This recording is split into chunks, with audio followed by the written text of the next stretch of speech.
Dans l'Antiquité, la victoire était une petite déesse ailée dont le nom était Niké.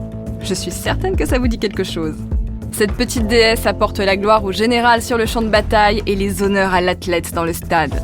Tous ces aspects de la victoire et bien d'autres sont abordés dans l'exposition dont nous sommes partenaires, Victoire, la fabrique des héros, qui se tiendra du 11 octobre 2023 au 28 janvier 2024 au musée de l'Armée aux Invalides à Paris. Quant à moi, j'ai choisi de vous parler d'un de mes héros préférés que vous pourrez croiser plusieurs fois si vous visitez cette exposition, le général et dictateur romain Jules César, vainqueur d'innombrables batailles et organisateur de 4 triomphes à Rome. Je suis Virginie Giraud et nous allons plonger ensemble au cœur de l'histoire, un podcast original Europe 1 Studio. Jules César, victoires et triomphes d'un héros de guerre. Épisode 1, Si vis pacem, parabellum. Si tu veux la paix, prépare la guerre.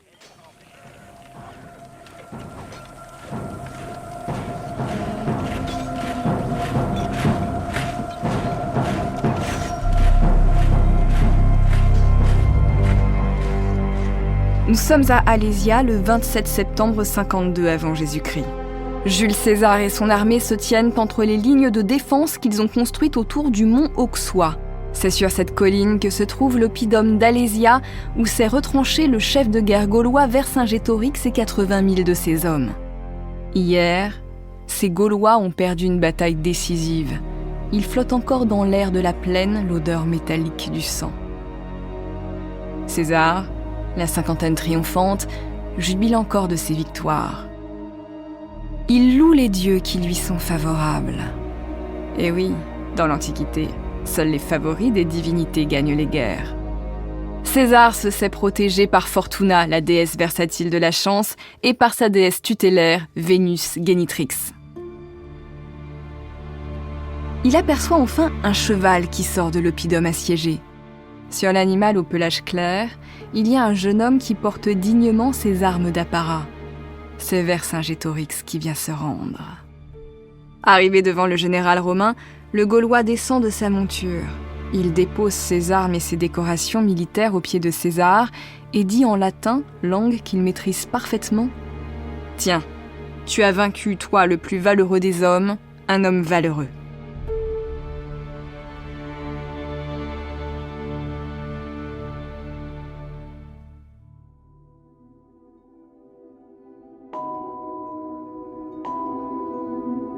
Caius Julius César naît à Rome le 13 juillet 100 avant Jésus-Christ. Eh non, il n'est pas né par césarienne, les Romains ne la pratiquent pas sur des femmes, mais ça, c'est de l'histoire de la gynécologie, et ce n'est pas ce qui nous occupe aujourd'hui. César est donc né dans l'élite romaine, le patriciat, c'est la haute aristocratie. Son père est sénateur, il meurt quand César a environ 15 ans. Aurélia, sa mère, en bonne romaine, va néanmoins faire en sorte de lui donner la meilleure des éducations pour qu'il ait une grande carrière. Elle s'arrange donc pour qu'il passe beaucoup de temps chez sa tante Julie, l'épouse de Marius, très grand général romain et chef de file des populares, qui représente en quelque sorte la gauche de la fin de la République romaine. César grandit donc dans une ambiance militaire et ultra politisée. Et il a lui-même des prédispositions pour devenir un homme important à Rome. Avec son physique sec et nerveux, il est plutôt beau, ce qui est la preuve de la faveur des dieux. Il est charismatique, sportif, éloquent, mais surtout, il est ambitieux.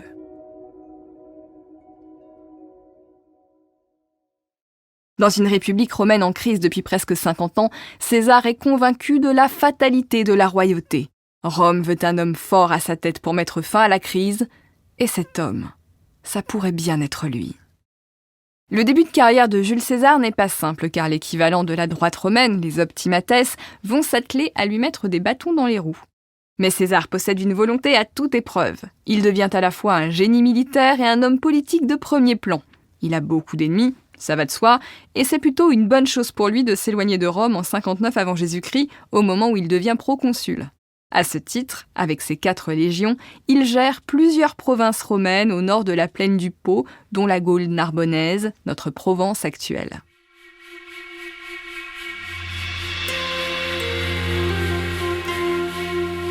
Tout ce qui est au nord de la frontière de la Gaule narbonnaise est alors gaulois. Notre future France est divisée entre plusieurs clans celtiques sans réelle unité. Ces peuples se font même souvent la guerre entre eux. Certains sont déjà tournés vers Rome et se comportent en alliés de cette république impérialiste qui possède déjà presque toutes les rives de la Méditerranée. César rêve de conquérir cette Gaule pour en faire une nouvelle province romaine. Une telle victoire ferait de lui un héros à Rome. En plus, il vengerait les Romains du pillage de la ville éternelle par le Sénon Brennus au IVe siècle avant Jésus-Christ, une humiliation jamais digérée. Mais il lui faut un prétexte pour déclencher une guerre, une raison que les Helvètes vont bientôt lui donner. Les Helvètes sont un peuple celte qui vivent dans l'actuelle Suisse. Et à cette époque, la région est très pauvre. Les Helvètes décident donc de quitter leur terre pour s'installer en Saintonge, près de notre actuel Bordeaux. Mais cette transhumance humaine, c'est une migration qui pose bien des problèmes sur les territoires qu'elle traverse. César fait construire un mur de 27 km entre le lac Léman et le Jura pour empêcher les Helvètes de passer sur les terres romaines. La tribu contourne donc le mur par le nord et traverse le territoire des Éduins, en actuelle Bourgogne. Les Éduins s'entendent bien avec les Italiens, on les appelle même les frères des Romains. Pour lutter contre l'invasion des migrants, les Éduins demandent de l'aide à Rome. César intervient avec son armée et attaque les Helvètes au moment où ils traversent la Saône. Après une victoire romaine baignée de sang, ce qu'il reste des Helvètes retourne dans ces montagnes arides. Pour César, cette première victoire est le point de départ de la conquête des Gaules. Il y a les clans qui se soumettent par la diplomatie et ceux qui plient après une bataille. Les Gaulois sont désorganisés face à un général romain qui dispose de la plus puissante armée à cette date. L'armée romaine, ce sont d'abord des talents, des guerriers qui savent tout faire, de la comptabilité de la légion jusqu'aux travaux d'ingénieurs. Mais ce sont aussi des hommes disciplinés au service de la vision de leur chef charismatique. Ils ne font pas la guerre pour mourir, mais pour s'enrichir. Les Gaulois vont mettre 6 ans à comprendre que les Romains sont en train de faire la conquête de la Gaule. C'est là qu'un jeune aristocrate arverne fait son apparition. César le qualifie d'adolescent, ça veut dire qu'il a entre 20 et 30 ans aux yeux des Romains. Vercingétorix, dont le nom signifie « roi suprême des guerriers », appartient à l'élite celte du centre de la France actuelle. De par son statut élevé, il connaît bien les Romains. Il est même probable qu'il ait fréquenté César pendant un temps et qu'il connaisse les techniques de guerre romaine. S'il veut donc mettre fin à ce que César appelle la guerre des Gaules dans les rapports de ses activités qu'il fait à Rome, il va devoir fédérer les tribus gauloises et éviter d'affronter l'armée romaine en race campagne. Sur un champ de bataille classique, l'armée romaine est imbattable, il le sait. Il choisit donc le terrorisme. Les attaques surprises, les embuscades. Et les Romains répondent par la terreur, des raids meurtriers dans les villages gaulois. Au début, la tactique de Vercingétorix semble porter ses fruits et il amène César au pied de l'oppidum de Gergovie. Un oppidum est une place forte, souvent en hauteur, et Gergovie, en Auvergne, c'est le cœur du territoire des Arvernes.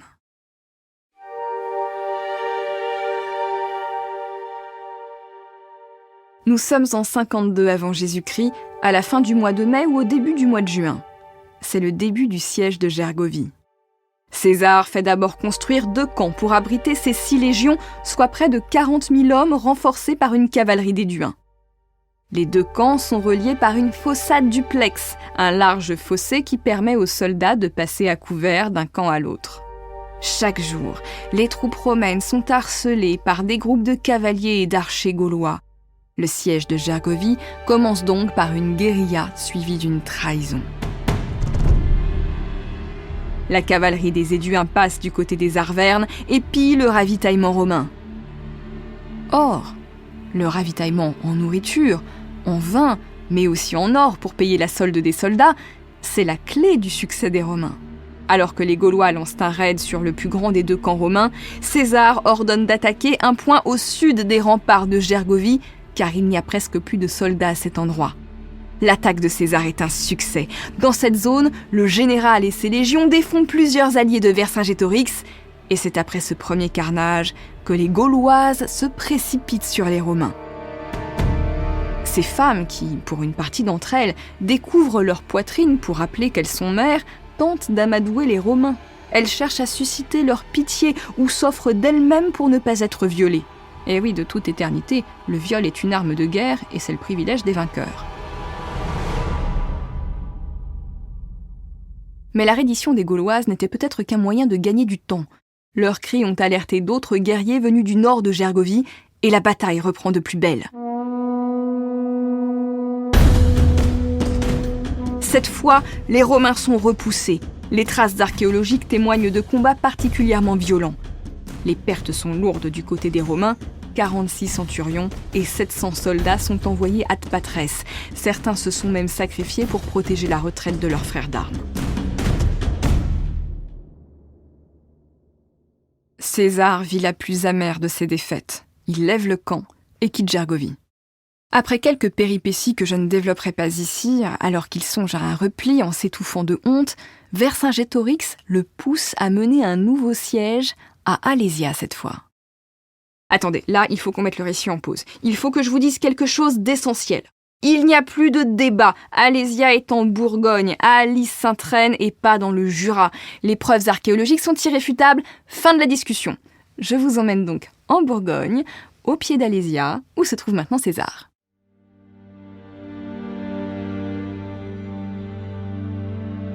Vercingétorix s'est réfugié dans l'oppidum d'Alésia sur le mont Auxois avec 80 000 hommes. C'est là que César commence les travaux de siège. Il va acculer les Gaulois qui ne pourront pas sortir de leur oppidum et mourront de faim. Ah, les fortifications d'Alésia, c'est tout un poème, de l'art de la poliorcétique à l'état pur. Il sait que Vercingétorix a choisi la technique du marteau et de l'enclume. L'enclume, c'est Alésia. Le marteau, c'est l'armée de renfort gauloise de 246 000 hommes qui arrivera de l'extérieur tôt ou tard. Alors César enferme ses troupes romaines entre deux lignes de fortifications faites de palissades, de tours de garde et de fossés défensifs. La ligne tournée vers l'oppidum s'appelle la contrevallation et la ligne tournée vers l'extérieur s'appelle la circonvallation. Pour rendre ces défenses imprenables, César ajoute une série d'obstacles devant les murs défensifs.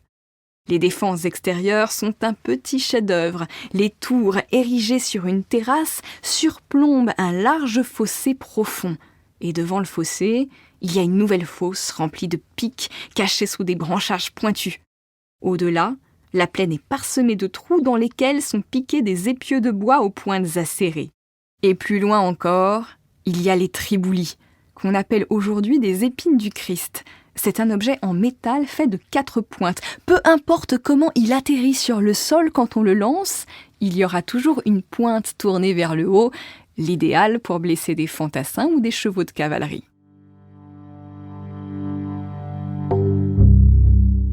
Protégé dans ces doubles fortifications qui couvrent 36 km en linéaire, prêt à se battre contre le marteau et l'enclume, César attend. Vercingétorix réalise que les puits lui permettront d'abreuver ses hommes. Mais en revanche, la nourriture ne permettra pas de tenir plus de 4 semaines. Alors, le chef gaulois va prendre une décision inattendue.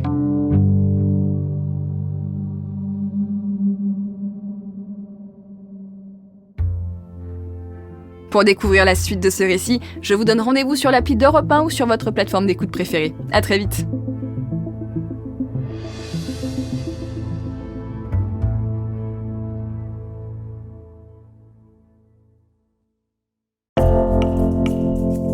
Jules César est l'un des plus grands militaires de l'histoire avec un grand H. Dans le premier épisode consacré à ses victoires, il a entrepris la conquête de la Gaule. Le voilà maintenant au siège d'Alésia face à Vercingétorix et à ses 80 000 hommes. Je suis Virginie Giraud et on va plonger ensemble au cœur de l'histoire, un podcast produit par Europe 1 Studio. Épisode 2, Weni, Widi, Wiki.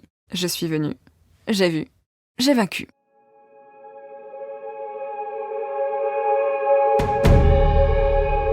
Pour garantir le plus de nourriture possible à ses hommes, Vercingétorix décide de se débarrasser des femmes, des enfants et des vieillards. Il les jette hors de l'oppidum d'Alésia en espérant que César les laissera sortir des fortifications. Mais le général romain ne bouge pas. Les malheureux sont coincés entre les pentes du mont Auxois et les fortifications internes romaines. Ils vont y errer jusqu'à ce que la faim et la soif les tuent. Le signal est fort. Il n'y aura pas de quartier.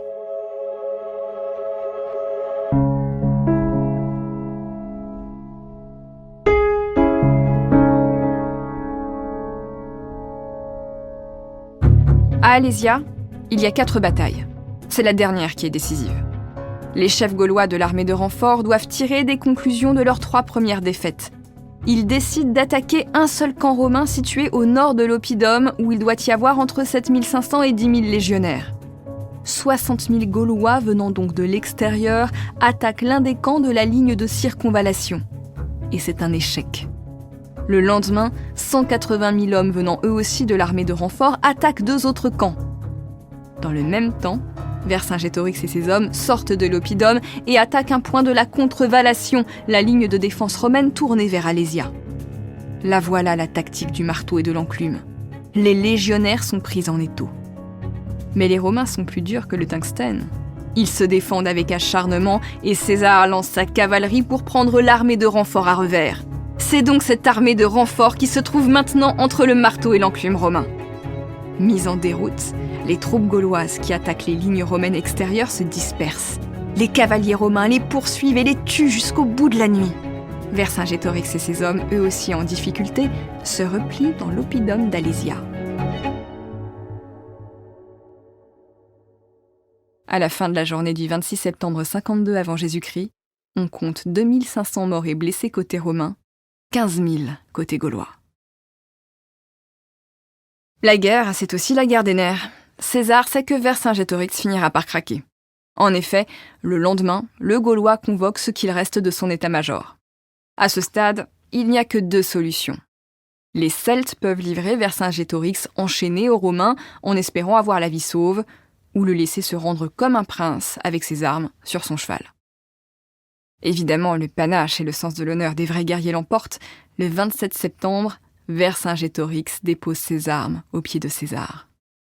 Selon les chroniqueurs antiques, il aurait prononcé cette phrase. « Tiens, tu as vaincu, toi le plus valeureux des hommes, un homme valeureux. » Cette phrase, elle semble bien belle pour avoir été dite telle qu'elle, et pourtant, selon l'historien Jan Le Boec, elle est vraisemblable car elle correspond au code de la guerre de l'époque.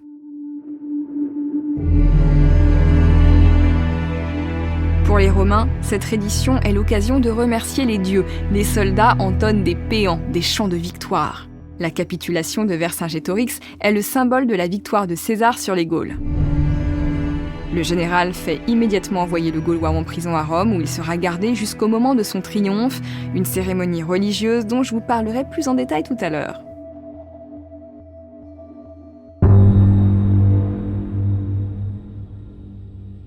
Il est maintenant l'heure de rentrer à Rome pour César, mais rien n'est simple. Beaucoup de citoyens admirent la conquête qu'il vient d'offrir aux Romains, mais ses ennemis politiques ont des reproches à lui faire sur le plan juridique et ils lui interdisent de franchir le Rubicon, une rivière au nord de l'Italie. Mais César n'écoute pas cette mise en garde. Il franchit le cours d'eau et s'écrie « Alea iacta est ». Le sort en est jeté. Maintenant, il marche vers le pouvoir absolu. Sa décision se solde par une guerre civile qui l'oppose à un autre grand général romain, Pompée.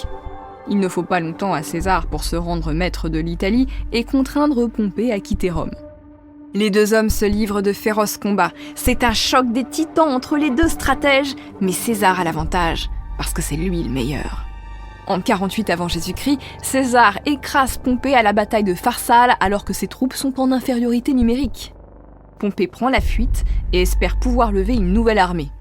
Il se réfugie en Égypte où règne le jeune Ptolémée XIII, le frère de Cléopâtre. Autrefois, Pompée a été un vrai soutien pour leur père, Ptolémée d'Ouzolette. C'est le moment de lui rendre l'appareil. Mais les conseillers du jeune pharaon le poussent à assassiner Pompée pour offrir sa tête à César et espérer conserver un bon rapport avec l'homme fort de Rome.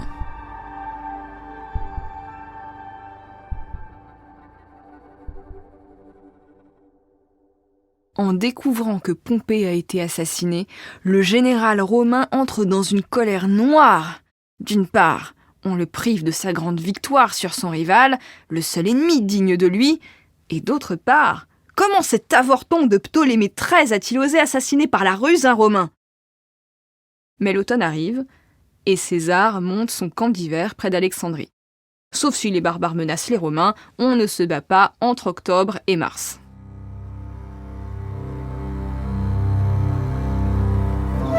C'est pendant cette période qu'un soir, un homme vient voir César pour lui offrir un cadeau au nom de Cléopâtre, la reine d'Égypte alors en exil, suite à de graves querelles de pouvoir avec son frère époux.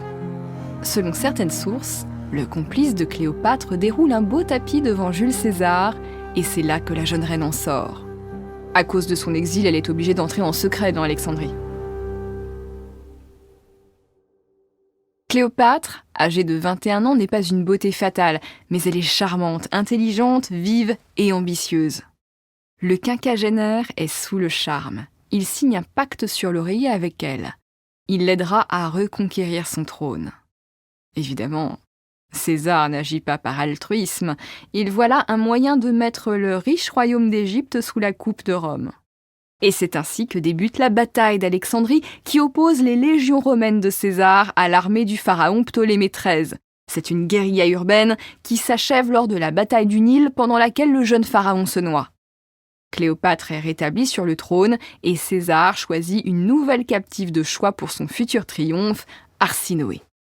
Arsinoé, donc la petite sœur de Cléopâtre, est envoyée à Rome avec l'assentiment de cette dernière, trop contente de se débarrasser d'une potentielle rivale.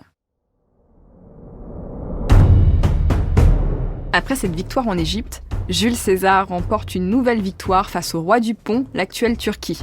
Cette campagne est si rapide que César écrit à son sujet « Veni, vidi, vici »« Je suis venu, j'ai vu et j'ai vaincu ». Cette phrase, si célèbre aujourd'hui, vous la retrouverez dans l'exposition Victoire, la fabrique des héros au musée de l'armée sous la forme d'une petite statuette à l'effigie du César d'Astérix. Mais à Rome, la guerre civile n'est pas terminée. César va la clore en Afrique, à Thapsus, en actuelle Tunisie, contre le roi Juba et ses alliés romains, Caton d'Utique et Scipion. En 46 avant Jésus-Christ, César rentre enfin à Rome avec son armée. Il est le plus grand vainqueur de la cité. Il a étendu les frontières de l'empire territorial, stabilisé les frontières en Orient et mis fin à la guerre civile. Comme le veut la tradition, c'est lui, en général victorieux, qui réclame un triomphe avec le soutien de son armée. Il s'agit d'une grande cérémonie religieuse et militaire. Elle est accordée par le Sénat. Jules César est à l'initiative du plus grand des triomphes romains pour célébrer ses 4 victoires sur la Gaule, l'Afrique, l'Égypte et le Pont. En ce jour de fête si particulier, César, le visage teint au minium, un pigment de couleur rouge, défile sur son char. Derrière lui, un esclave tient une couronne triomphale au-dessus de sa tête et lui rappelle qu'il n'est qu'un homme. C'est une manière de ne pas offenser les dieux en se prenant pour leur égal. César remonte ainsi la voie sacrée sous les vivas du peuple. Son armée défile avec lui, et bien qu'elle le respecte et le suivrait au bout du monde, en ce jour, elle le taquine comme le veut la tradition. Le cortège se compose de nombreux chars sur lesquels on peut voir du butin, de l'or et des esclaves captifs, autant de richesses que le vainqueur ramène à Rome. Sur certains chars, il y a des tableaux qui racontent des scènes fortes de ces batailles. Et exceptionnellement, César met en avant ses victoires pendant la guerre civile, alors que d'ordinaire, aucun triomphe ne peut être accordé pour une guerre fratricide. Si César peut se permettre ce genre de mise en scène, c'est parce qu'il est désormais l'unique homme fort de Rome, celui qui a ramené la paix et à qui plus personne n'osera s'opposer. Mais les 2 plus belles pièces de ce cortège, ce sont Vercingétorix et la princesse égyptienne Arsinoé qui défilent enchaînés. Ils incarnent la domination romaine sur leur nation. Leur sort est scellé, ils seront exécutés à la fin de la cérémonie. Exceptionnellement, le peuple romain demande la grâce d'Arsinoé, tout simplement parce que c'est une jolie jeune fille. Elle est donc envoyée dans le temple de Diane d'Éphèse jusqu'à ce que sa propre sœur, Cléopâtre, organise son assassinat avec la complicité de Marc-Antoine, mais ça aussi, c'est une autre histoire. Vercingétorix, quant à lui, ne sert plus à rien à Jules César. Le général romain s'est employé à magnifier les exploits de son rival dans la guerre des Gaules, parce qu'à vaincre sans péril, on triomphe sans gloire. Et justement, le triomphe s'achève après des sacrifices à Jupiter sur le Capitole. Le chef gaulois est reconduit dans sa cellule et étranglé avec un lacet.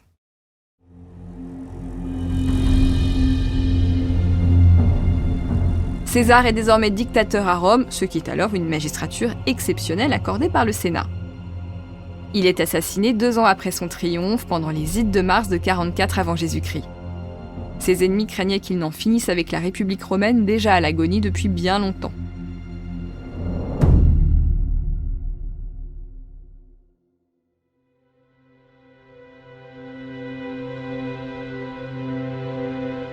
Malgré cette mort tragique qui devient le point d'orgue de sa légende, il reste pour toujours dans l'imaginaire collectif l'archétype du général vainqueur.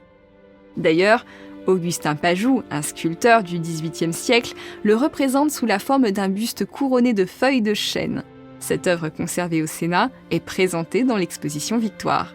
Bon, il n'est pas certain que César ait porté lui-même ce type de couronne qu'on appelait alors la couronne civique. Celle-ci servait à remercier un militaire qui avait sauvé la vie d'un citoyen romain en tuant son agresseur. Mais au fil des siècles, les symboles de l'Antiquité se sont un peu transformés. La couronne de chêne, par exemple, s'est dépouillée de sa dimension civique pour se cantonner à celle de victoire. Je vous invite justement à regarder celle que vous trouverez à l'exposition Victoire, la fabrique des héros. C'est une couronne de feuilles de chêne conservée dans la cire, faite par l'artiste Émile Poilvé. Elle a servi à célébrer les vainqueurs des Jeux Olympiques de 1936 à Berlin, le prélude d'une autre guerre que César aurait adoré gagner.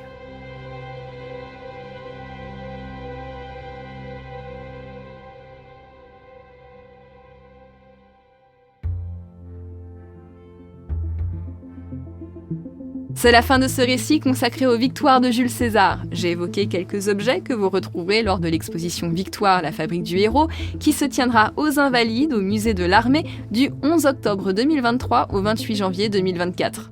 Je vous invite à y aller car vous allez y découvrir la victoire sous toutes ses formes. Rendons grâce à cette déesse romaine ailée pour ce podcast produit par Europe 1 Studio. À la production, Camille Bichler. À la réalisation, Pierre Casalo. À la direction artistique, Julien Tarot. À la composition des musiques originales, Julien Tarot et Sébastien Guidis. À la communication et à la diffusion, Kelly Decroix et Nathan Laporte. Et moi, la plume et la voix au cœur de l'histoire, je vous donne rendez-vous tous les jours sur l'appli d'Europe 1, sur votre plateforme de podcast préférée, et à l'antenne tous les week-ends à 15h. À bientôt!